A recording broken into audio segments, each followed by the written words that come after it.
Assalamualaikum warahmatullahi wabarakatuh. Kami dari kelompok 5 izin mempresentasikan hasil kerja kelompok kami yang berjudul Klasifikasi Tingkat Obesitas menggunakan Decision Tree berbasis data estimasi obesitas berdasarkan kebiasaan makan dan gaya hidup di Meksiko, Peru, dan Kolombia. Berikut ini adalah anggota kelompok kami. Saya Salwa Sabila, ada Amel Putri Adeliawan, ada Mufdil Afta, ada Alvira, dan ada Afifah. Berikut ini adalah fenomenanya. Nah, obesitas adalah suatu kondisi medis yang ditandai dengan kelebihan lemak tubuh yang dapat berdampak buruk pada kesehatan. Seperti dilihat di sini, ada beberapa berita, 1 dari 8 penduduk bumi mengalami obesitas katanya. Terus di sini juga ada obesitas menyebabkan kematian bagi sebagian orang. Lalu di sini terlihat bahwasannya Meksiko has second highest obesity rate in OECD, yang dimana kita bisa simpulkan bahwa obesitas telah menjadi masalah kesehatan yang serius di Meksiko.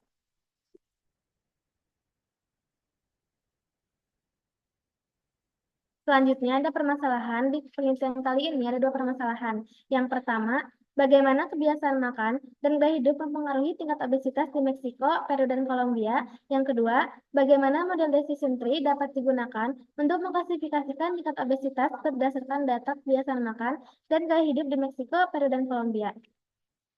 Selanjutnya, untuk tujuan penelitiannya juga ada 2.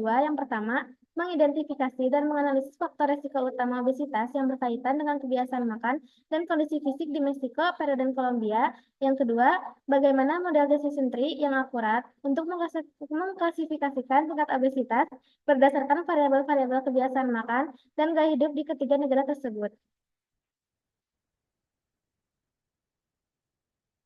Lalu selanjutnya metode dan alasan. Untuk yang pertama ada preprocessing data. Kami di sini menggunakan diskretisasi data. Kami menggunakan diskretisasi data dikarenakan kami berencana untuk mengkonversi seluruh variabel yang kami gunakan ke dalam bentuk diskret. Proses ini akan melibatkan perubahan data dari bentuk kontinu menjadi beberapa kategori atau kelompok yang lebih sederhana dan terbatas, sehingga data lebih mudah dianalisis atau digunakan dalam model yang memerlukan input diskret. Untuk yang kedua, metode analisis yang kami gunakan yaitu algoritma decision tree.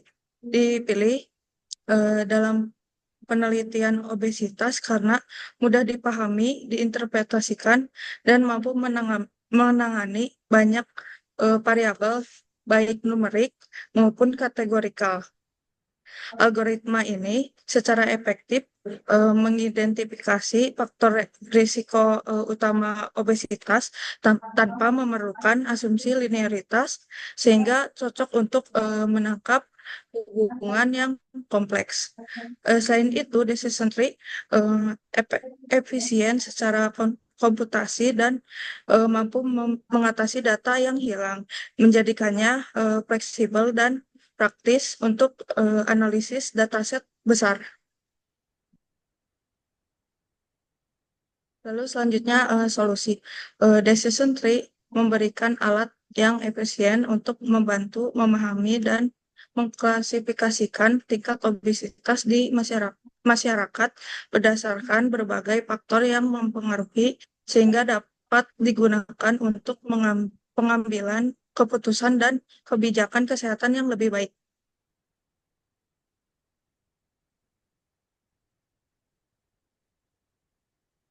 Selanjutnya, data yang kita gunakan itu berasal dari data yang kita gunakan itu adalah data estimasi obesitas berdasarkan kebiasaan makan dan kondisi fisik dan kebiasaan atau gaya hidup di Meksiko, Peru, dan Kolombia. Link data bisa diakses melalui link yang tertera di layar.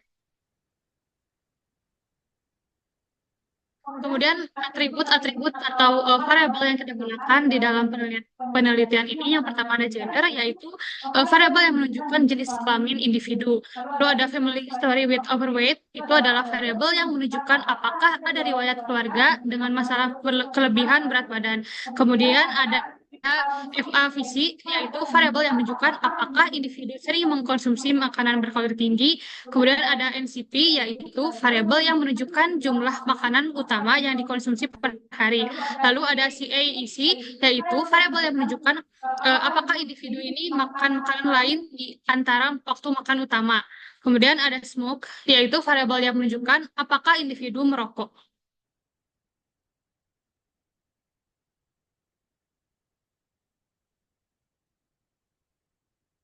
Selanjutnya ada variabel lain yaitu SCC, yaitu variabel yang menunjukkan apakah individu memonitor atau mengontrol asupan kalori. Kemudian ada CALC, yaitu variabel yang menunjukkan frekuensi konsumsi alkohol. Kemudian ada MTRANS, yaitu variabel yang menunjukkan jenis transportasi apa yang biasanya digunakan oleh individu. Dan yang terakhir adalah Mobius state atau variabel yang menunjukkan tingkat obesitas individu. Baik, selanjutnya merupakan proses preprocessing data yang kita lakukan. Ada diskretisasi data. Berikut adalah hasil dari diskretisasi data yang kami lakukan di RStudio. Ada 10 atribut atau 10 variabel yang kita diskretisasikan, terutama pada variabel NCP. Pada variabel NCP kami diskretisasikan jika lebih dari 2, maka levelnya akan sering. Dan ketika angkanya 2, maka levelnya akan normal. Lalu ketika angkanya 1, maka levelnya akan kurang. Nah, di sini bisa dilihat bahwa pada variabel NCP terdapat 3 level, yaitu kurang, normal, dan sering.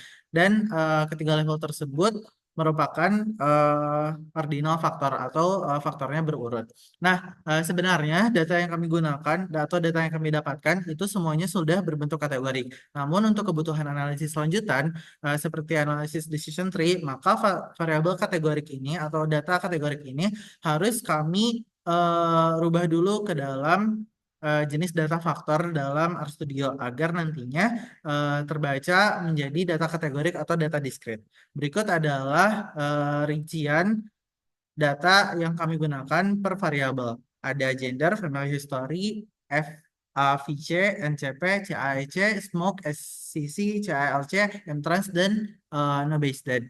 Lalu dari ke-10 atribut atau variabel yang kami gunakan, kami menggunakan 4 variabel dengan order ordinal faktor atau dengan level yang berurut. Ada di variabel NCP, CAEC, CALC, dan no-based. Lalu sisanya kami gunakan jenis data kategorik biasa saja atau nominal, tidak berurut seperti keempat tadi. Diharapkan dengan pengubahan data menjadi data diskret atau data kategorik ini, hasil dari decision tree akan lebih akurat.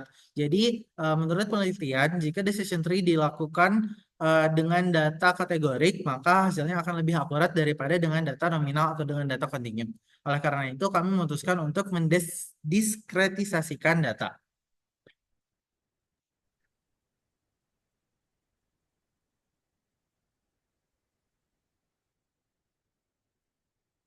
Oke, mungkin cukup sekian dari kelompok kami. Maaf apabila ada kesalahan. Wassalamualaikum warahmatullahi wabarakatuh.